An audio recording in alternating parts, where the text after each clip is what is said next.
Hello, welcome to day 6 of Advent of Code. Now let's read the task. So, wait for it.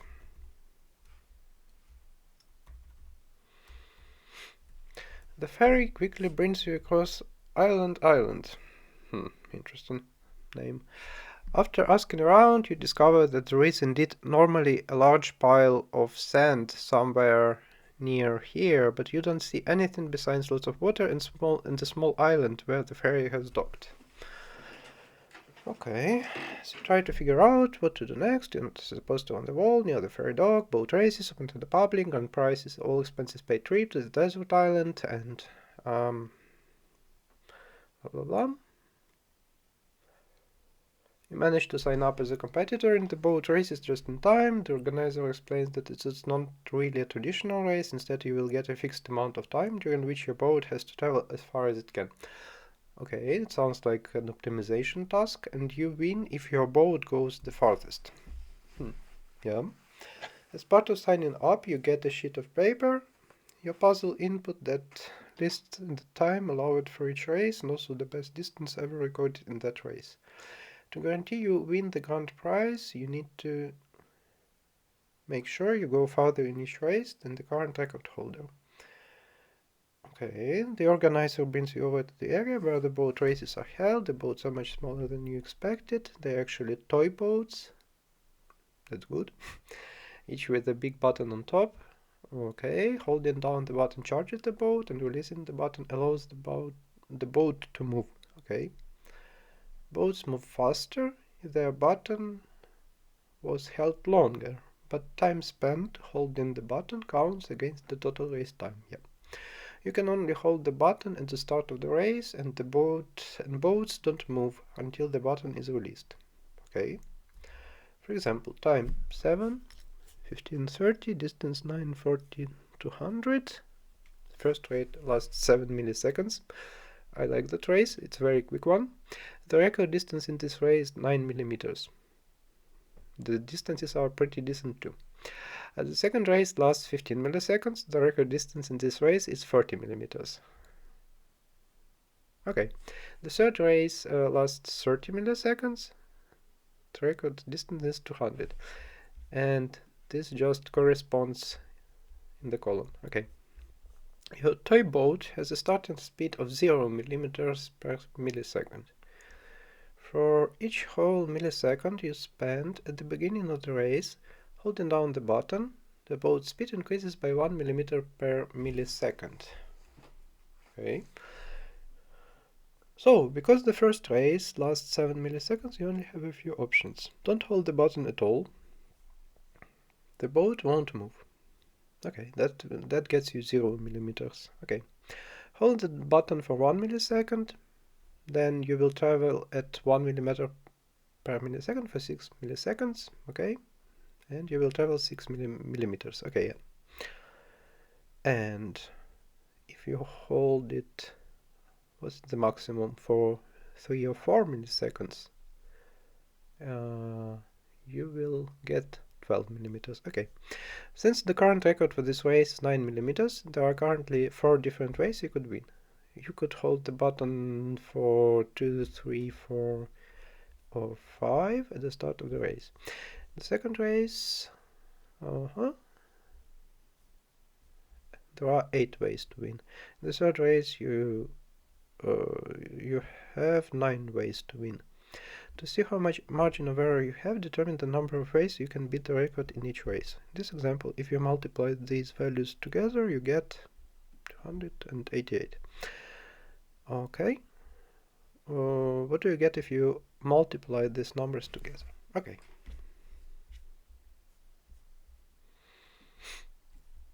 Let's copy this example.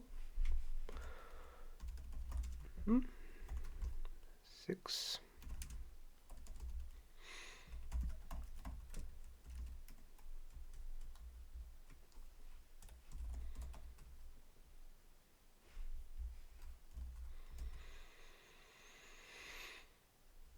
What else? Combine it. Executable? No.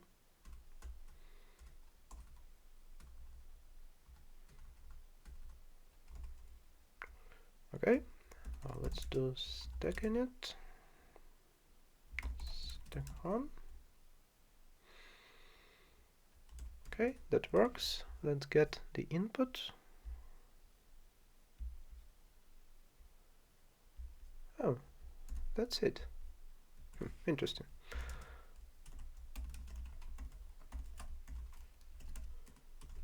Oh, not this one.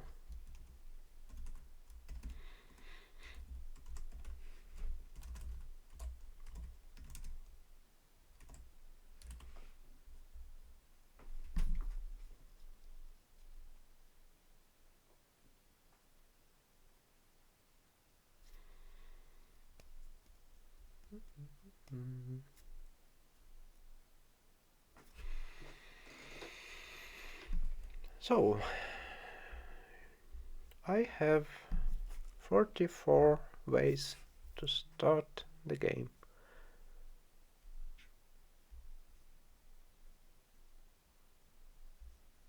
And I have to beat this value.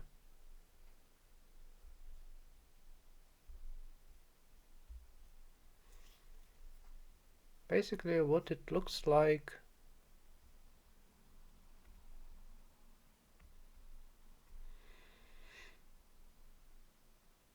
is a kind of a binary search.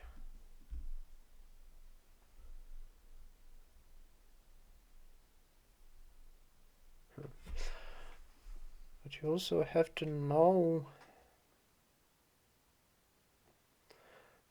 that a value must be found somewhere.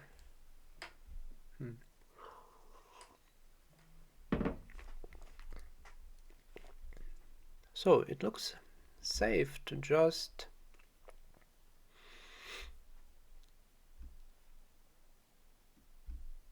have an enumeration of possible ways to start the game, and then you can just fill it. And can you do this linearly? In this case, it's really even is not that hard to enumerate all of this linearly.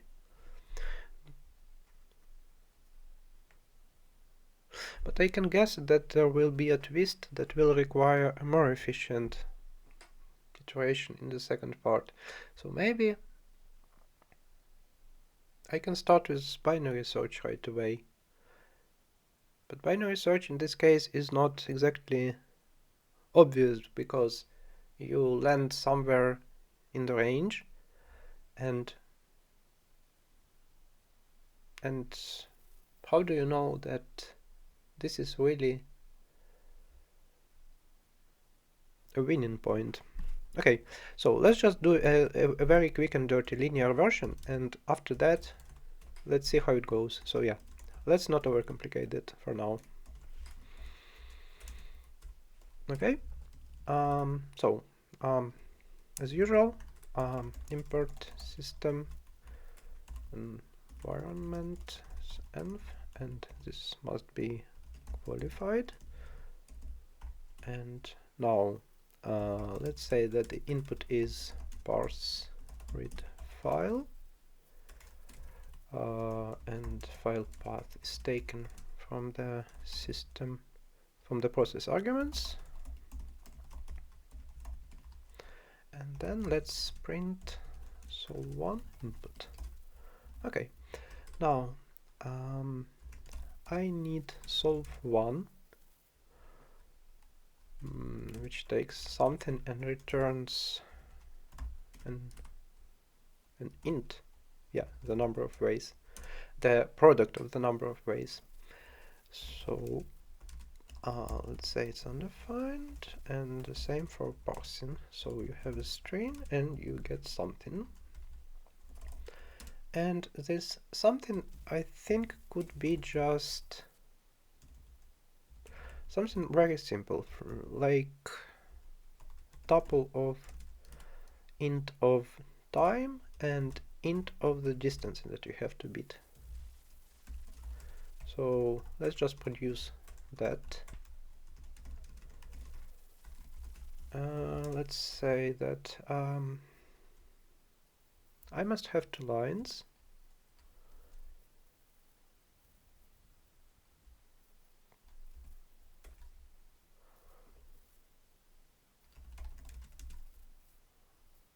And let's say that I match lines of input with two lines. The first one is for time string, and then time, then dist. Otherwise, it's a parser.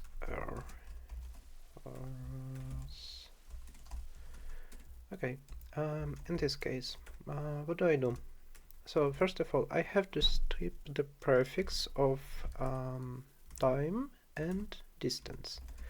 So let's say that time is equal to qualified data list, strip prefix, which one? Is it just time? Yeah, of ln time. Then I unwrap it.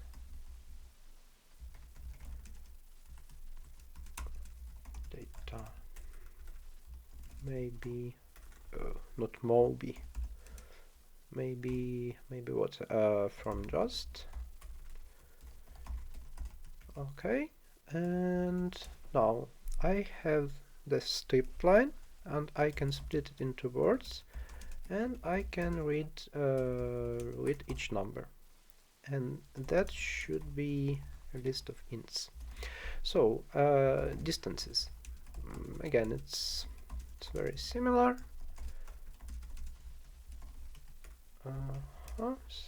Distance ln list, and this again must be a list of ints. Oh, what do I even do? Right. Now this isn't the correct syntax. Okay, and now I just zip time and distance, and that should be it, right?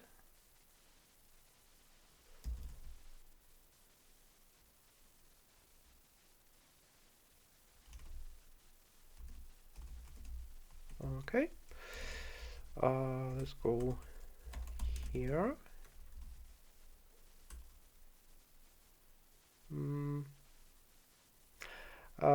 Let's say that input is parse read file example txt. Input is so what's the example? 7, 9, 15, 30. Yeah. So one thing that I learned from my previous tasks, that it is useful not to try to have preconceptions about what data structure you need to parse it into.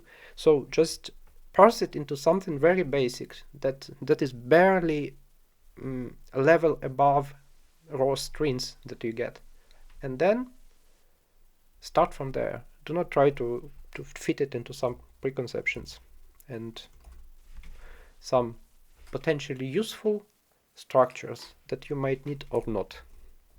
Usually they just get in the way. Okay, now it is parsed. Now let's solve it.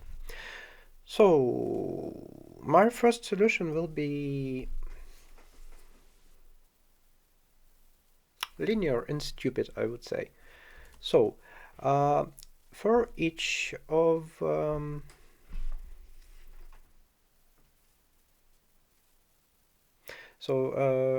for each possible time that you can hold the button, you just have to produce the distance, and after that I can just see how many of the I can filter by the previous record distance, by it being bigger than the previous record distance, and then I can just see the length of what I have. So basically filter by yeah, okay, I'm getting ahead of myself again. So first of all, I will have multiple cases, not just one case.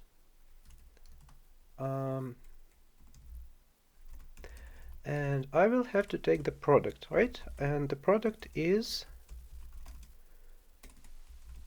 the product, where am I? Okay, I'm here.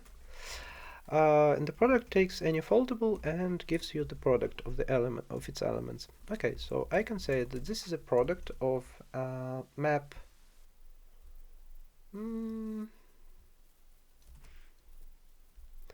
What would be a good name? Number of ways to win?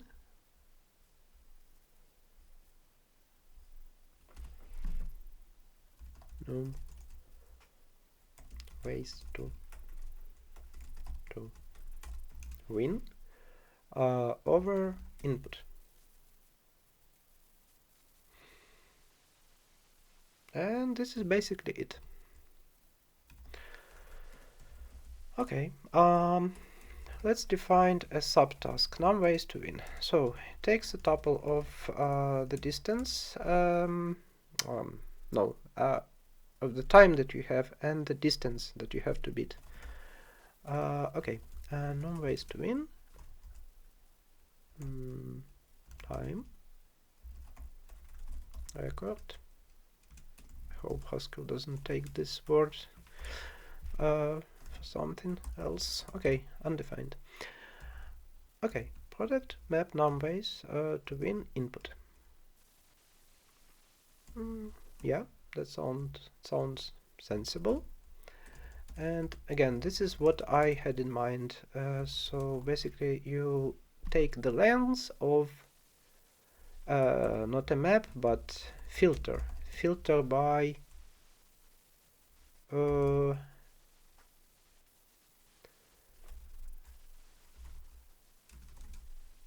I don't know by what yet, but I can say that for a range of 1 to time, and I think I should not even include minus the time itself. Okay, and for this range I can do no, let's keep that separate.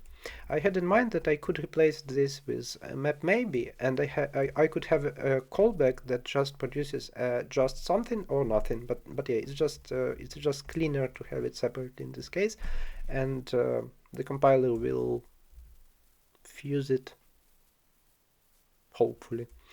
Anyway, so yeah. Okay, so let's map it and.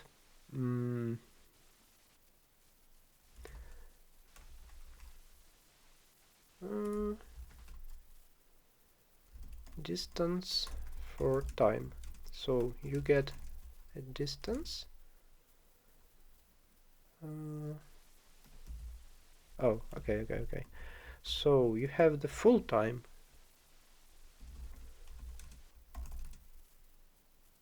And then you get the second variable, the second parameter, which determines how much time do you get to charge it. So this will be like this, just for time.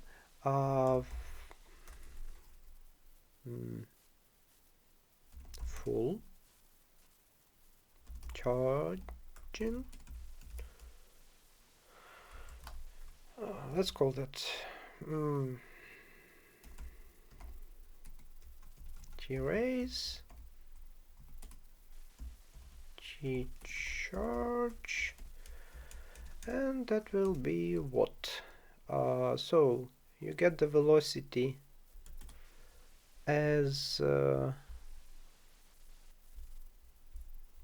so for example, you have T-raise 7 millisecond and you have T-charge 4 millisecond.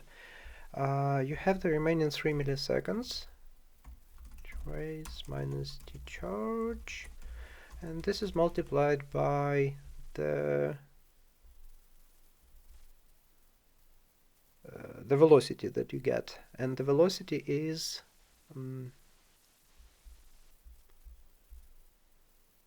starting has a starting speed of 0 millimeters per second, and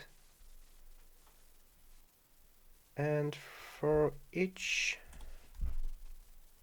okay, and it basically is, let's say that, yeah, I'm just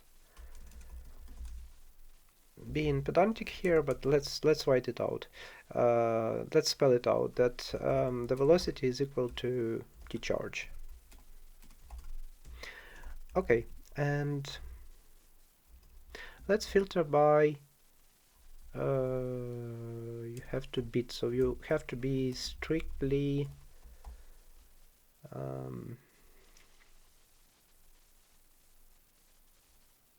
strictly greater than the record dist. Okay, that's good.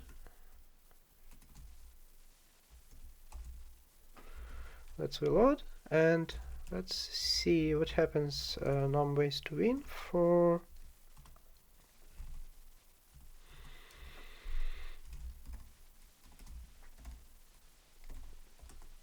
where was my example? It was 7, 9, 15, 40 and 3200. 4 by 8 by 9 is equal to 288. Yeah, that sounds right. Okay. Stack one example. Stack one input. Yeah, that should not be. So unless I'm missing something, that should be correct. That's the right answer. Continue to part 2. Okay. As trace is about, you realize that the piece of paper with trace time and record distances you got earlier actually just has very bad kerning. Yes. There's really only one race. Ignore the spaces between the numbers in each line. Yeah, that's what I expected. That I will have to use a more intelligent search. Okay.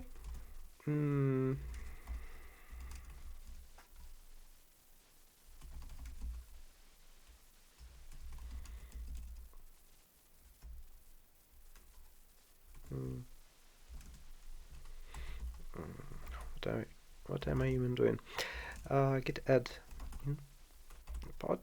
input example stack YAML cabal that.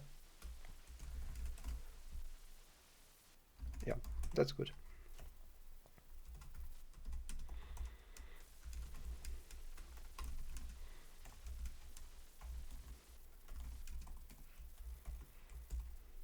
Okay.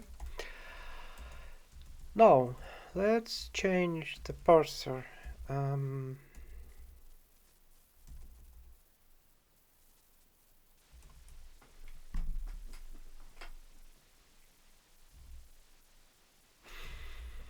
There is only one game now, and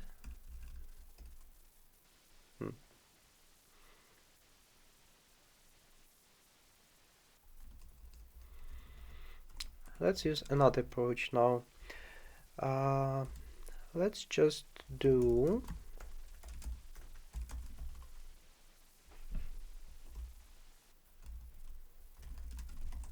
the char, and you have a white is space here, right?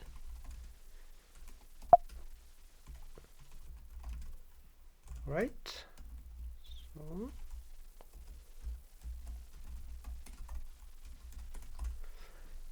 and And now, instead of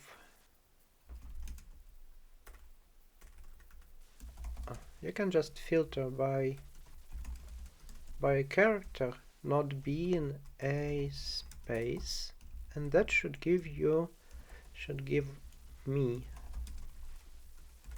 the string without spaces, which then just can be read, right? Okay, let's try parsing. Yeah, it's not zipped now.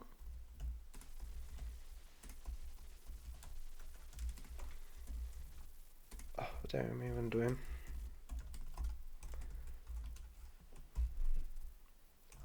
Again, what's wrong? Oh, yes, not this.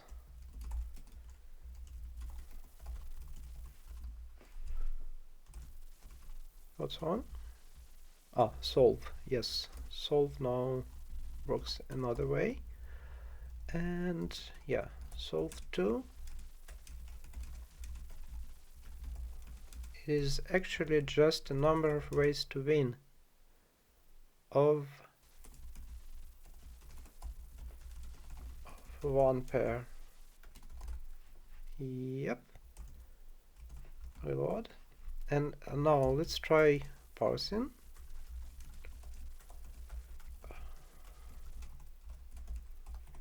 TXT. Yeah, that sounds good. And you have to figure out how many ways there are to win the single race. Yeah. And now I will have to do a very difficult thing. I have to be smart about it. And I have to not brute force my way. Okay, hopefully I can do that. Okay, so let's just... no, there is no point in throwing this out. This remains the same. But now I'm trying to be smarter. Here, number of ways to win.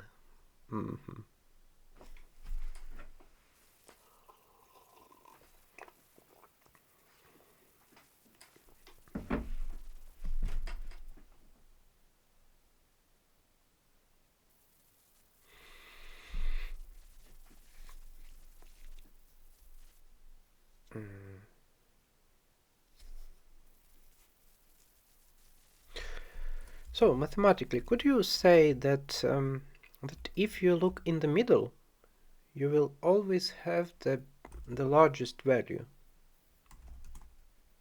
So if I look at a half of this value,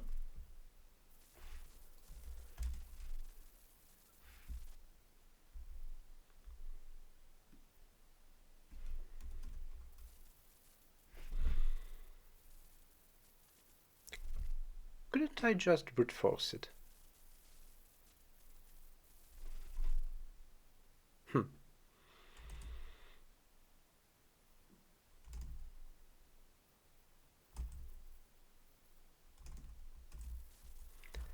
Let's see. So let's bring this way back, but there is a twist. So I bring in import qualified debug trace as tr, and then for each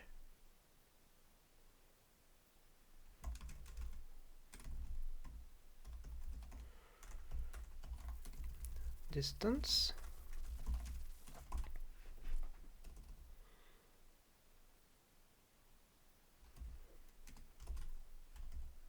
or maybe it's even easier.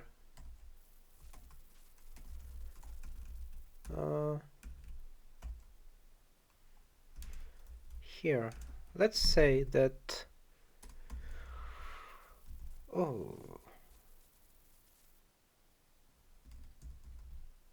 I still need my little helper, debugging helper. So debug traces. No, that's not what I want. I want just trace show, and I want to say that debug takes anything that can be shown and produces the same value, but it has a side effect of trace show XX. Okay, and here let's say that I also want to debug distanceForTime. Oh, that's not what I want to debug. I want to debug this. I want to see where it was taken from the range. And if I run stack run on input.txt, it increases.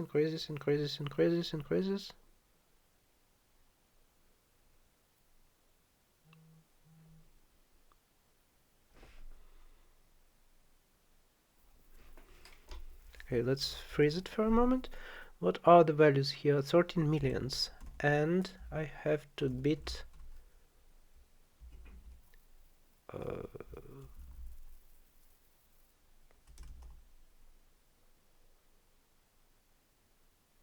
okay, I think it will take quite a long time.